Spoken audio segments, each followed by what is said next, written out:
¿Arrancamos? Bien. Bueno, buenas tardes, yo soy Torre Rocío y bueno, voy a hablar de la clase va a ser de shock séptico y anafiláctico. ¿Con qué? ¿Con este para? Bueno, mi objetivo con esta clase es definir lo que es sepsis, shock séptico, identificar el paciente pediátrico con shock séptico, revisar el manejo del paciente pediátrico, aplicar el algoritmo actual del tratamiento, seleccionar los fluidos y drogas vasoactivas, conocer lo que son los cambios con respecto a los consensos anteriores y con respecto al shock anafiláctico, reconocer precozmente, diagnosticar y realizar el manejo inicial. Bueno, en cuanto a la sepsis, sigue siendo una de las principales causas de morbo y mortalidad y bueno, yo me basé en las recomendaciones actuales de la campaña de la supervivencia de la sepsis 2026, en donde habla del reconocimiento precoz, la administración temprana de antibióticos, una reanimación con fluidos individualizadas y el inicio oportuno de los vasoactivos, que constituye hoy uno de los pilares del tratamiento. Entonces, mi objetivo con esta clase es revisar de forma práctica y basada en la evidencia el abordaje actual del shock séptico, integrando las recomendaciones internacionales más recientes y para optimizar el reconocimiento temprano y mejorar los resultados de nuestros pacientes. Bueno, como tenemos, se usó mucho tiempo lo que es el consenso del 2005, en donde la definición de sepsis hablaba de una infección sospechada o confirmada con los criterios de respuesta inflamatoria sistémica. Em, con respecto a esto, era muy de alta sensibilidad, pero de baja especificidad. Entonces, dentro de los criterios había muchos niños con infecciones leves, ¿sí? Que cumplía dentro de estos criterios. Entonces, con el consenso actual del de 2024, el consenso de Phoenix, habla de lo que sería una disfunción orgánica, o sea, el cambio conceptual más importante es lo de la disfunción orgánica secundario a una infección, ¿sí? Entonces, la sepsis deja de definirse como una presencia de inflamación y pasa a definirse lo que sería una disfunción orgánica asociada a una infección, ¿sí? Em, bueno, con respecto a estos criterios de Phoenix, tenemos el score de Phoenix. Este se diseñó más que nada para identificar los niños con sepsis, en donde no, incluso cuando no tenemos todas las variables, ¿sí? Entonces, se puede ocupar también en lugares donde tenemos los recursos limitados. Este score de Phoenix lo que tenemos se basa en signos vitales, pruebas de laboratorios e intervenciones. Entonces, esto se puede recopilar de manera rutinaria en todos los entornos. Va de una escala del 0 al 13 y ya tenemos que con una puntuación de 2 o más, ya estamos hablando de una disfunción orgánica. Em, bueno, tenemos la parte respiratoria. Podemos calcular con la PAFI o la SAFI. Eso lo podemos hacer con un laboratorio, un medio interno, la presión arterial de oxígeno, que por ejemplo acá yo le puse 80, dividido la FIO. En un paciente, por ejemplo, que está sin oxígeno, sería la FIO de 21. Y ahí ya nos da un resultado de 380. Con eso ya tenemos que en la parte respiratoria ya juntamos un punto. Después una parte importante es la parte cardiovascular. Ver si no necesita fármacos vasoactivos, si el lactato ya comienza a más de 5 y la hipotensión. Y en la parte de la coagulación, que lo más tenemos acá es las plaquetas. Si ya es menor a 100 ya sumamos 2 puntos. Y después la parte neurológica, que sería el Glasgow. Entonces, la definición de sepsis es una disfunción orgánica grave causada por una respuesta mal regulada a una infección. Esta disfunción orgánica es la que se lo valora mediante el score. El score, o sea, una puntuación de 2 o más en un paciente previamente sano, ya se define como una disfunción orgánica grave. Y en el caso de una puntuación mayor o igual a 1 de componente cardiovascular, ya hablamos de un shock séptico. El componente cardiovascular, que es el que le comenté, es si ya tiene lactato más de 5, una hipotensión o uso de vasoactivos. A eso ya hablé, con uno de esos ya podemos definir lo que sería un shock séptico. Bueno, estas son otras definiciones que usó la campaña. Me pareció uno importante que es la hipoperfusión. Cuando hablamos de hipoperfusión es cuando tenemos los pulsos periféricos disminuidos, amplios, que el relleno capilar en el tejido sea mayor a 3 o que sea muy rápido. Las extremidades que sean frías, moteadas, que estén calientes o vasodilatadas y que el ritmo diurético sea menor a 1 mililitro hora o alteración del sensorio. Bueno, en cuanto a las metas iniciales, básicas y universales para el tratamiento, es obtener una vía aérea permeable que tenga adecuada oxigenación y ventilación, una adecuada perfusión, una frecuencia cardíaca con valores normales para la edad. Y las acciones serían reconocer la alteración del sensorio, la perfusión, mantener una vía aérea permeable, evaluar si necesita intubación, administrar oxígeno, ya sea por máscara, cánula o de alto flujo. Iniciar lo que sería el monitoreo hemodinámico no invasivo, que eso lo podemos hacer todos, que es de determinar la presión arterial, oxímetro, el electro continuo, la temperatura y el flujo urinario, que es lo que deberíamos hacer cuando ningún ingreso paciente. Y determinar lo que sería la glucemia y la calcemia. Bueno, en cuanto al algoritmo de manejo inicial, una vez que llega el paciente, obviamente lo que todos conocemos es el triángulo de evaluación pediátrica, que vemos la parte respiratoria, si no tiene taquipnea, bradipnea, apnea, la parte circulatoria, la palidez, la piel moteada, extremidades frías, pulso acelerado, saltones o incluso débiles, y la parte de la apariencia, que esté quejoso, hipotónico, obnubilado, irritable o ansioso. Después del triángulo, obviamente, hacemos una evaluación más detallada, que es el ABCDE, que tenemos el AB, la parte respiratoria, a ver si la vía aérea está permeable. Obviamente ya se recomienda utilizar el oxígeno al 100% mediante un sistema de alto flujo con monitoreo de la saturación.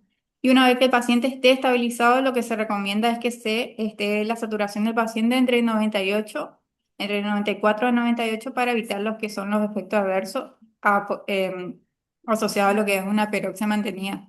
En el caso de un paciente que esté ventilado, actualmente las recomendaciones son de 88 a 90, no leo ahí, pero es a 92%.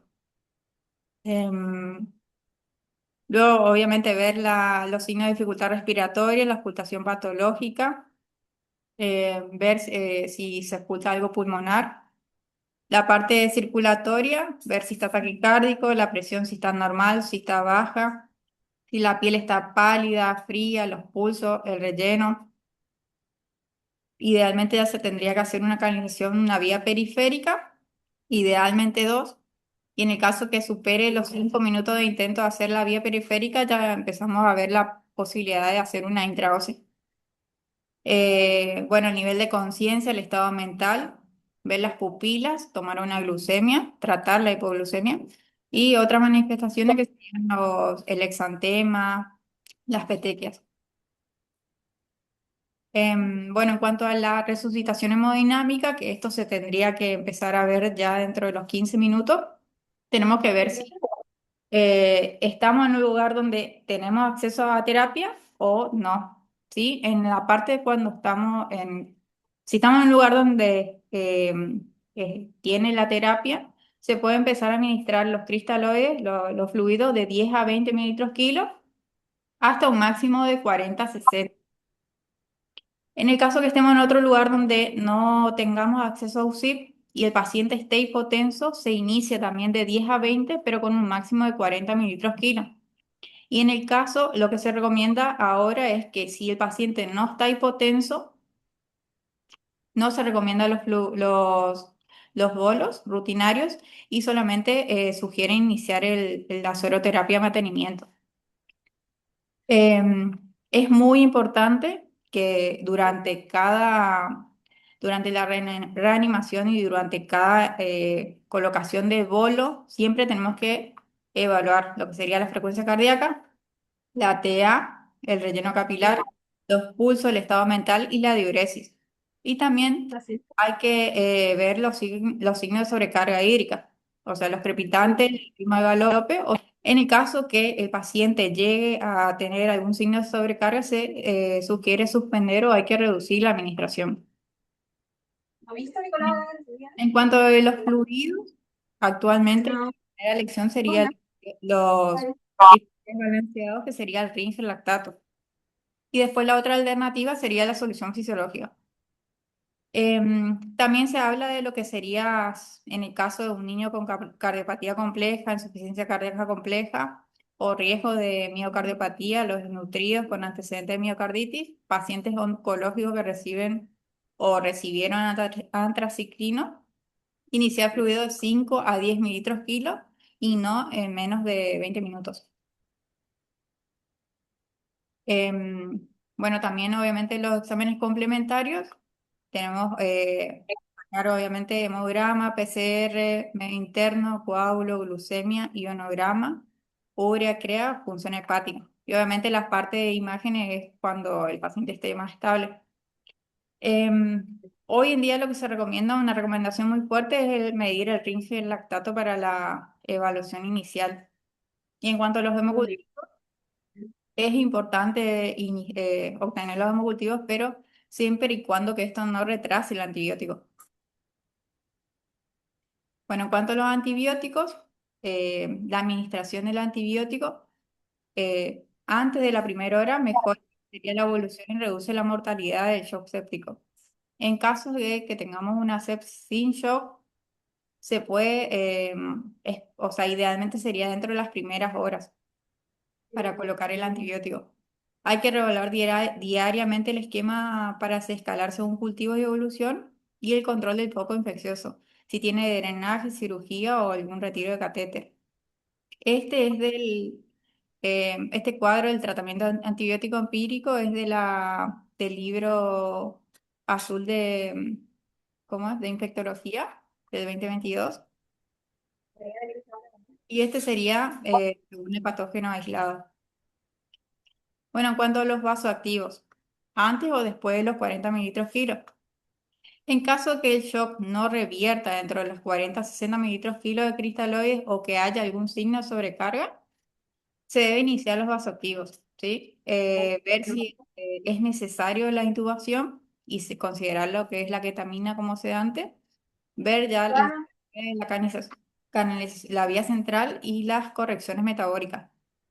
En caso de, obviamente antes de los 40 minutos se puede iniciar el vasoactivo en caso de que haya una hipotensión grave, alteración del estado mental, retraso del llenado capilar, la piel moteada, cianosis o un aspecto ceniciento. En esos casos, obviamente, hay que iniciar antes de los 40 mililitros kilo.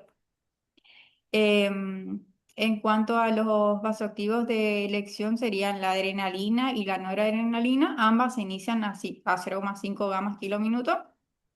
Y otra alternativa, si no tienen disponible, sería la dopamina. No hay evidencia suficiente como para elegir la adrenalina o la noradrenalina. Antes se hablaba mucho del tema del shock frío o shock caliente, cuál, cuál convenía más. Se sigue usando, obviamente, se sigue hablando del shock frío, que es mejor la adrenalina y la noradrenalina en el shock caliente, pero la última guía no dice que no hay ninguna diferencia entre las dos. Obviamente el vasoactivo hay que iniciar temprano sin esperar la vía central. Se puede administrar por vía periférica o intraósea hasta obtener la vía central. En cuanto a las correcciones metabólicas, tenemos la hipocalcemia, que se corrige con el gluconato de calcio a 10% a 0,5 mililitros kilo. Y en cuanto a la hipoglucemia, la destroza al 10% a 3 mililitros kilo. Bueno, este es el algoritmo nuevo que habla obviamente del oxígeno, el acceso intraóseo o endovenoso. de no esperar a colocar el catéter central, de sacar los laboratorios, los hemocultivos si no se retrasa el tratamiento, antibióticos, de fluidoterapia y de los vasopresores. Este es un resumencito de lo que se habló y este otro resumen. Bueno, ¿alguna duda? No, bueno, digo. En cuanto al shock anafiláctico, según la Organización Mundial de la Salud y la Academia Europea de Alergia e Inmunología, la anafilaxia es una reacción de hipersensibilidad generalizada o sistemática grave, que esto amenaza la vida del paciente y es una situación médica de emergencia. Es muy difícil el diagnóstico de ya que no hay un grupo de signos y sintomatologías patognomónicos, ¿sí? Pero lo típico es que hay una rápida progresión en intensidad y gravedad de los síntomas. Lo más frecuente es que los síntomas y los signos comiencen dentro de los 5 a 30 minutos posteriores a la exposición del agente etiológico. En cuanto a la etiología, la reacción anafiláctica comienza en el momento en que el individuo entra en contacto con una sustancia que actúa como detonante, o sea, el alérgeno. En cuanto a los alérgenos más frecuentes en pediatría, tenemos en los preescolares de 0 a 5 años, que son la leche y el huevo.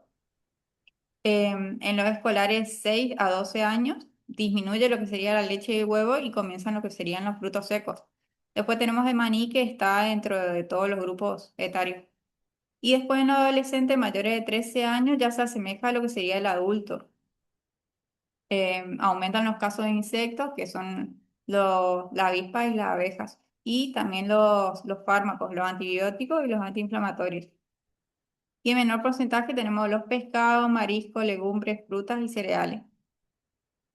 En cuanto a los cofactores, hay factores que aumentan el riesgo de que ocurra la anafilaxia y de que su gravedad sea mayor. Estos actúan como inductores de la reacción alérgica por mecanismos desconocidos, que sería el ejercicio, el estrés emocional, medicación, estado premenstrual, alcohol o infecciones. Y también tenemos factores individuales, que eso predispone a desarrollar a una reacción predispone a desarrollar una reacción alérgica. La rinitis alérgica, el asma y la dermatitis atópica. Puede ocurrir también que el paciente tolere adecuadamente la leche y el huevo, pero estos cofactores ayuda a que genere la anafilaxia.